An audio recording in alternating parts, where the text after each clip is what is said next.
আল্লাহ তাআলা উলামায়ে কেরামদের মধ্যে অন্যতম আলেম দ্বীন আয় আল্লাহ মাওলানা শেখ নজরুল ইসলাম কাসিমি হাফিজাহুল্লাহ, আয় আল্লাহ অসুস্থ অবস্থায় হসপিটালে আছেন, হুজুরকে পরিপূর্ণ শেফা দান করে দাও।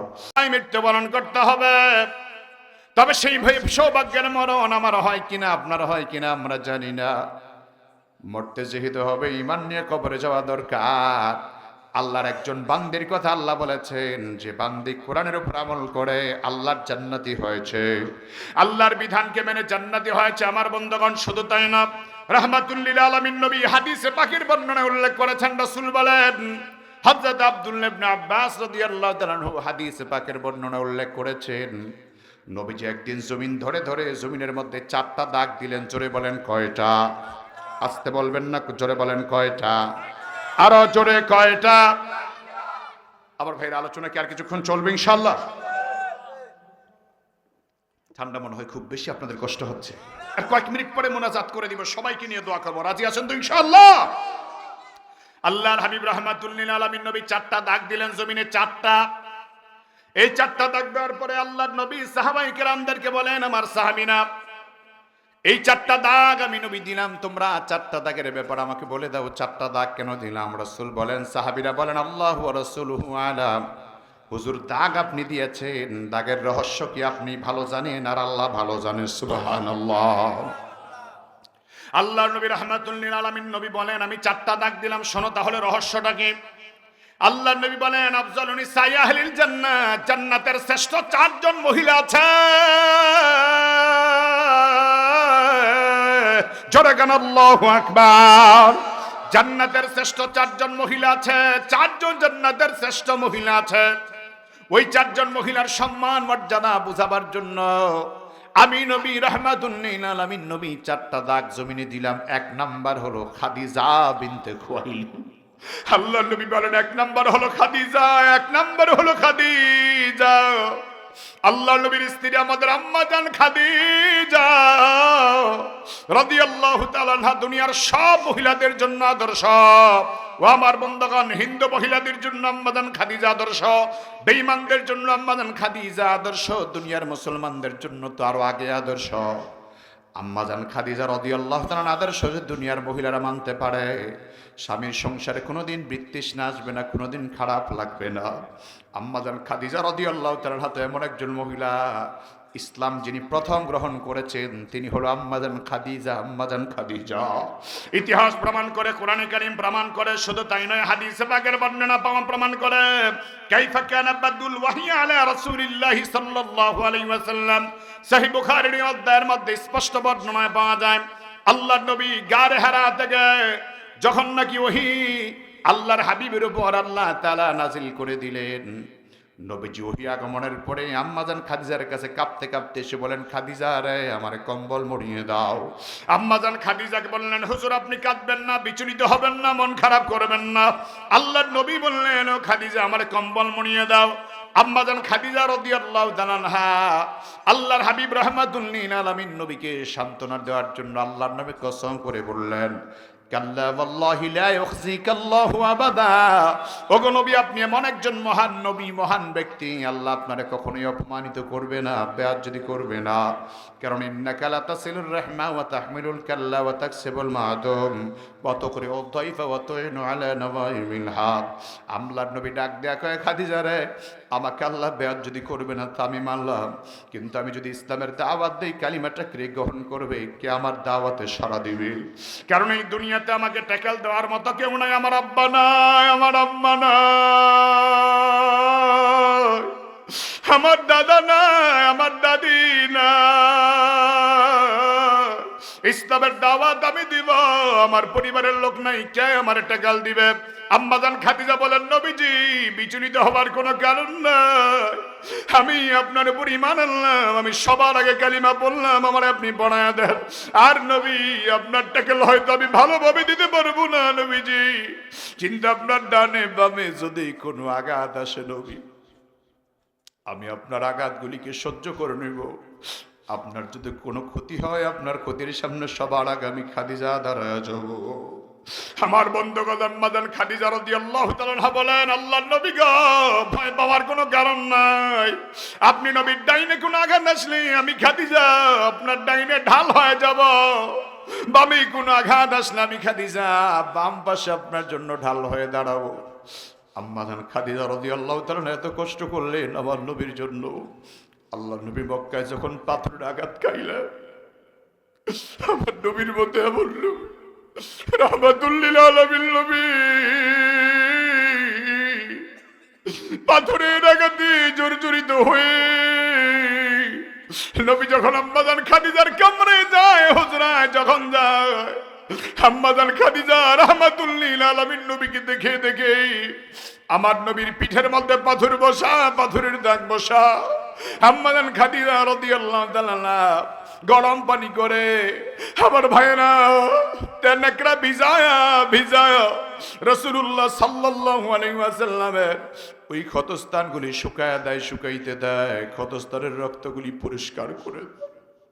আরে যেই নবী উম্মতের কান্ডারি মানবতার জন্য আল্লাহ রহমত করে পাঠাইলেন, সবার জন্য রহমত করে পাঠালেন, সেই নবীর শরীর মোবারকে রক্ত, সে নবীর শরীর মোবারকে আঘাত, মাথার মধ্যে আঘাত, কপালে আঘাত। আম্মাজান আয়েশা একদিন গোসল দিতে গিয়ে কয়, হুজুর আপনার পিঠের মধ্যে এত কালো কালো দাগ কেন দেখা যায়? আল্লাহ নবী কয়, আয়েশা রে তুমি জানো না, তুমি জানো না, আমাকে বেঈমানরা এত মারা মেরেছে, তাইফের জমিনে আমি যখন যাই,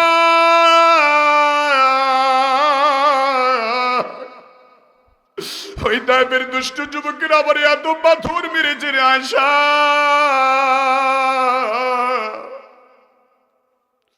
পাথরের আঘাতের কারণে আমার পিঠের মধ্যে দাগ পড়ে যায় রে আয়েশা। আমি যখন আস্তে আস্তে দেরি হয়ে যায় আর এই ক্ষতস্থানগুলি দেখে দেখে খাদিজা আমার রক্তগুলি শুকাইছে, আমাকে সুন্দর করে পরিপাটি করে দিয়েছে। আল্লাহ নবী ডাক দেখো, আয়েশা রে এটা আমার মক্কার জীবনের কষ্টের চিহ্ন রে আয়েশা। আমার পিঠের মধ্যে কোনোদিন মাছি কামড় দেয় নাই, মশা কামড় দেয় নাই, আমার পিঠের মধ্যে যে আঘাত দেখতে পাও রে আয়েশা, সেটা আমাকে কাফেররা মেরেছে, পাথরের আঘাত, পাথরের আঘাত।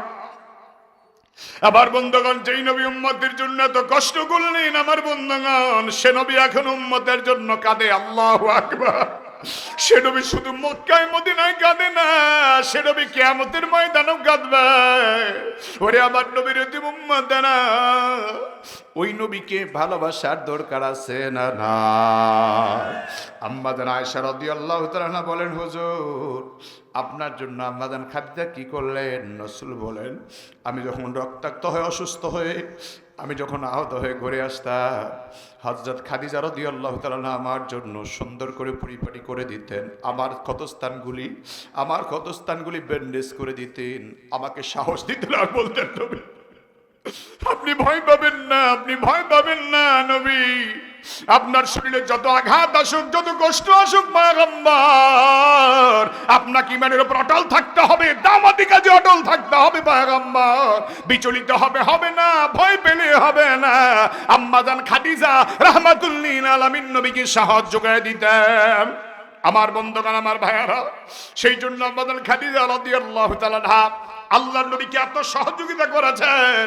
আমার ভাইয়ারা, যেই জাবালে হেরা, গারে হারা, যেই জাবালে নূর পাহাড়, ওই পাহাড়ের গুহায় আমার মতো মানুষ ওঠার জন্য চেষ্টা করলাম। অর্ধেক পাহাড়ের রাস্তা হয়েছে, পুরা রাস্তাটাই পাহাড়ের গিরিপথ দিয়ে রাস্তা করে দিয়েছে। ওই রাস্তা ধরে ধরে উঠতে গিয়া মাঝ পথ পর্যন্ত উঠার পরে আমি আর উঠতে পারলাম না, সাহস হলো না। কিন্তু একজন মহিলা, আরবের মানুষ, সম্মানিত মা, আমাদের মা খাদিজা রাদিয়াল্লাহু তাআলা আনহা, ওই পাহাড়ে রাস্তা ছিল না, রাহমাতের নবীর জন্য খাবার নিয়ে আম্মাজান খাদিজা উঠতেন। আম্মাজান খাদিজার কষ্ট দেখে আমার আল্লাহ জিবরাইলকে ডাক দিয়া কয়, জিবরাইল আমার রসুলের কাছে খাদিজারে সালাম পৌঁছা দাও। আমি আল্লাহ খাদিজারে সালাম দিয়া দিলাম। হযরত জিবরাইল আমিন বলেন, হুজুর আম্মাজান খাদিজা যদি আসে, হযরত খাদিজাকে আমার পক্ষ থেকে সালাম দিবেন, আল্লাহর পক্ষ থেকে সালাম দিবেন। আমার বন্ধুগণ, আম্মাজান খাদিজা রাদিয়াল্লাহু তাআলা আনহার কথা নবী বলতে পারে না। এই জন্য মদিনাতুল মুনাওয়ারায় যাওয়ার পরে সাহাবায়ে কিরামদেরকে বলে, সাহাবীরা, জান্নাতের প্রথম কাতারের সারির মানুষ যারা, জান্নাতের প্রথম সারির মহিলা যারা, তাদের মধ্যে 8 নাম্বার হলো খাদিজা, এক নাম্বার হলো খাদিজা, এক নাম্বার হলো খাদিজা। রাসূল বলেন এক নম্বরে খাদিজা বিনতে খুয়াইলিদ, দুই নম্বরে রাসূল বলেন ফাতেমা বিনতে মুহাম্মদ সাল্লাল্লাহু আলাইহি ওয়াসাল্লাম। দুই নম্বরে ফাতেমা, দুই নম্বরে ফাতেমা। রাসূল তিন নম্বরে বলেন আসিয়া, আল্লাহর নবী তিন নম্বরে বলেন মারইয়াম বিনতে ইমরান, ইমরান আলাইহিস সালাতু ওয়াস সালামের মেয়ে মারইয়াম। চার নম্বর রাসূল বলেন আসিয়া বিনতে মাযাহাব। রাহমাতুল লিল আলামিন নবী চারটা মহিলার নাম সুন্দরভাবে নিলেন আর বললেন এরা জান্নাতের প্রথম সারির মহিলা, জান্নাতের প্রথম সারির মহিলা, জান্নাতের প্রথম সারির মহিলা। ও আমার বন্ধুগণ, শুধু তাই নয়, রাহমাতুল লিল আলামিন নবী সাহাবায়ে কেরামদেরকে বারবার উদ্বুদ্ধ করেছেন, তোমরাও তোমাদের স্ত্রী থেকে দ্বীনের কথা শোনাও, খাদিজা রাদিয়াল্লাহু তাআলার কথাগুলি শোনা দাও। ও আমার বন্ধুগণ, শুধু তাই না, এই দুনিয়ার জমিনে সম্মান আল্লাহ তাআলা যেমনি ভাবে পুরুষ জাতিকে দিয়েছেন, তেমনি ভাবে নারী জাতিকে আল্লাহ তাআলা সম্মান দিয়েছেন। এই জন্য রাসূল বলেছেন পুরুষ যেমন জান্নাতে যাবে, তবে পুরুষের জন্য জান্নাতে যাওয়ার স্পেশাল কোনো কোড নাই যে এই কোডে পুরুষ জান্নাতে যাবে। তবে আমার বন্ধুগণ, রাসূল বলেছেন পুরুষের জন্য অনেক হিসাব, অনেক হিসাব, অনেক হিসাব। পুরুষ রিজিকের হিসাব দেওয়া লাগবে, কারবার হিসাব দেওয়া লাগবে, কিন্তু আমার বন্ধুগণ একজন মহিলার জন্য আল্লাহ তাআলা রিজিকের হিসাব নিবে না। আল্লাহ রাসূল বলেন মহিলা যদি চারটা আমল করে বিনা হিসাবে জান্নাতে যেতে পারবে। এক নম্বর আল্লাহর হাবিব বলেন আইয়ুমা ইমরাতিন ইযা সাল্লাত খামসাহা, যেই মহিলা পাঁচ ওয়াক্ত নামাজ আদায় করবে, ওয়া সামাত শাহরাহা, রমজান মাসে রোজা রাখবে, ওয়া আহসানাত ফারজাহা, সতীত্বের হেফাজত করবে, পর্দায় থাকবে, জিনা ব্যভিচার করবে না, অন্যায়ের সাথে যুক্ত হবে না। রাসূল চার নম্বরে বলেন ওয়া তাআত বালাহা, স্বামীর খেদমত করবে। সহিহ বুখারীর বর্ণনা, রাসূল বলেন ফালতাদখুল মিন আইয়াবওয়াবিল জান্নাতি শাদ, যেই দরজা দিয়া খুশি ওই দরজা দিয়ে আল্লাহর জান্নাতে ঢুকতে পারবে। এখন মহিলারা বলতে পারেন হুজুর আমরা তো নবী হতে পারি নাই, আমরা রাসূল হতে পারি নাই, আমরা তো সমাজের ইমাম হতে পারি নাই। আমি আমার মায়েদেরকে বলবো মা,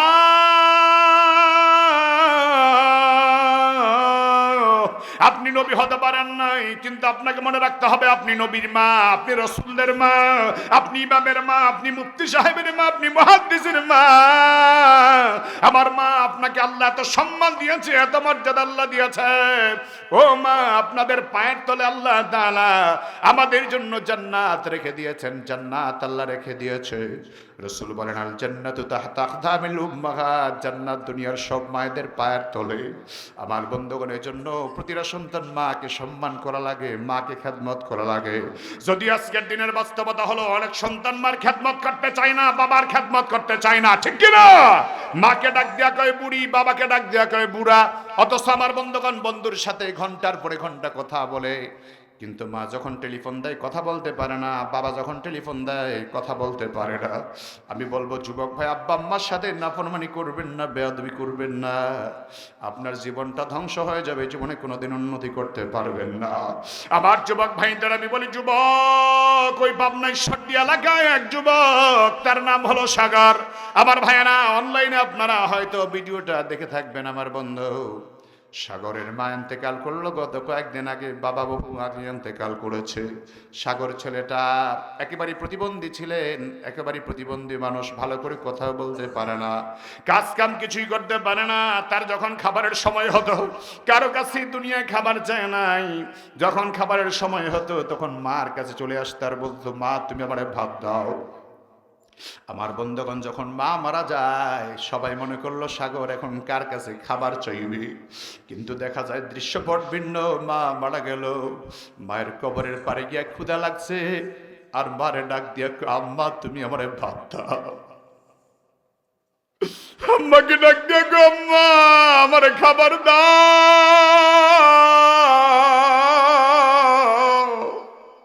আমার বন্ধুগণ যে জানে যদিও প্রতিবন্ধী, সেটা বুঝতে পেরেছে আমার মাথার আমার কেউ খাবার দেওয়ার মতো নয়। আমার বন্ধুগণ একটা প্রতিবন্ধী সন্তান, সেও জানে আমার মা আমারে ফালা দিবে না, আমার মা আমারে খাবার দিবে। আমার বন্ধুগণ মা জাতি এত কোমল জাতি, মা জাতি এত হৃদয়গ্রাহী জাতি, সন্তানের জন্য বা আগুনে পর্যন্ত ঝাঁপ দেওয়ার চেষ্টা করে। যদিও বর্তমান যুগে অনেক প্রেক্ষাপট পরিবর্তন হয়েছে। আমার বন্ধুগণের জন্য মা এমন এক নেয়ামত, এমন এক নেয়ামত, এমন এক নেয়ামত। সন্তান যদি বিদেশ থাকে, বিপদে পড়ে যায়, মুসিবতে পড়ে যায়, মা একবার এই বাড়িতে যায়, আরেকবার ওই বাড়িতে যায়। সন্তান বিপদে পড়েছে, মা আপনজনের কাছে গিয়া বলে, প্রতিবেশীর কাছে গিয়া বলে, আমার মনটা খারাপ লাগে, আমার কলিজায় কামড় মেরেছে, আমার বড় শরীরটা খারাপ লাগে, আমার মনটা বড় খারাপ লাগে। মহিলারা বলে, আপনার খারাপ লাগার কারণ কি? জ্বর উঠলো নাকি, প্রেশার বাড়লো নাকি? বলে না, কিছুই না। ডাক্তার দেখা যায় তার কোনো কিছুই হয় না। কিছুক্ষণ পরে দেখা যায় হঠাৎ করে একটা টেলিফোন নাম্বারে টেলিফোন চলে আসে। আমার বন্ধুগণ, আননোন নাম্বারে ফোনটা আসার পরে মা ধরে, মুহূর্তের মধ্যে ওই পাশ থেকে জানায় দেয়, আপনি কি আব্দুর রহমানের পরিবারের কেউ? ওই মহিলা ডাক দেয়া কয়, হ্যাঁ আমি আব্দুর রহমানের পরিবার, আমি আব্দুর রহমানের মা বলছি। ওই পাশ থেকে ডাক দেয়া কয়, আম্মা গো, আপনার সন্তান বিদেশে গাড়ি অ্যাক্সিডেন্ট করেছে, বড় মুমূর্ষু অবস্থায় আছে, আপনার সন্তানের খবর জানাবার জন্য আমি এই দেশ থেকে টেলিফোন করলাম। তখন মা কান্দার এই জন্য তো আমার মুখ দিয়া খাবার যায় না, শরীরটা আমার ভালো লাগে না। বিদেশে বিপদে যখন আপনি পড়ে যান আমার বন্ধুগণ, মায়ের হৃদয়ের সাথে সন্তানের এমন একটা কালেকশন আল্লাহ দান করে দিয়েছে, সবার আগে মার খবর হয়ে যায়, সবার আগে আপনার আম্মার হৃদয়ে খবর হয়ে যায়। ও আমার বন্ধুগণের জন্য মাকে কষ্ট দিবেন না, বাবাকে কষ্ট দিবেন না। যেই সন্তান মারে কষ্ট দেয়, বাবাকে কষ্ট দেয়, আমার বন্ধুগণ, তার জীবনে কখনো উন্নতি করা যাবে না, ভালো কিছু আপনি আশা করতে পারেন না। এই জন্য আজকের আলোচনার প্রতিপাদ্য বিষয় আপনাদের সামনে আবার উপস্থাপন করতে চাই। আমার বন্ধুগণ, জবান খুলে জবাব দিবেন, আমার আপনার হায়াতের একমাত্র মালিককে। আসতে বলবেন না, সবাই আওয়াজ করে বলেন কে? আমার মতো শাহাদাত আঙ্গুলটা উঁচু করে বলেন কে? জবান খুলে বলেন আল্লাহ। আর একটু মহাব্বতে আওয়াজ করে বলেন আল্লাহ। যে হায়াত আল্লাহ দিলেন, এই হায়াত আল্লাহর জন্য কাটাবো, আল্লাহর নাফরমানি করবো না, নবীর তরিকার বাহিরে চলবো না, আব্বা আম্মারে কষ্ট দিব না, 5 ওয়াক্ত নামাজ পড়বো, দিনের পথে চলবো, হালাল খাবো, হারাম খাবো না। আমার বন্ধুগণ, কষ্ট হলো হারামের পথে যাব না, বাজে পথে চলবো না। 5 ওয়াক্ত নামাজি হয়ে কবরে যাবো, ঈমান নিয়ে কবরে যেতে চাই। কারা কারা হাত তুলে দেখাই? আয় আল্লাহ, আমাদের 5 ওয়াক্ত নামাজি করে কবুল করে নাও। ইয়া আল্লাহ, আমাদের সঠিক তরিকায় চলার তৌফিক দান করে দাও। আয় আল্লাহ, আমাদেরকে সুন্নতের পথে চলার তৌফিক দিয়া দাও। হারাম থেকে বেঁচে থাকার তৌফিক আমাদের দাও মাওলা। ঈমান নিয়ে কবরে যাওয়ার তৌফিক দিয়া দাও। জোরে বলেন আমিন। আমার বন্ধুগণ, আপনাদের জ্ঞাতার্থে বলছি, আল্লাহ তাআলার কাছে সুস্থতা অনেক বড় নিয়ামত, অনেক বড় নিয়ামত। আমার বন্ধুগণ, বহু আল্লাহর বান্দা অসুস্থ অবস্থায় আপনারা এখানে আছেন।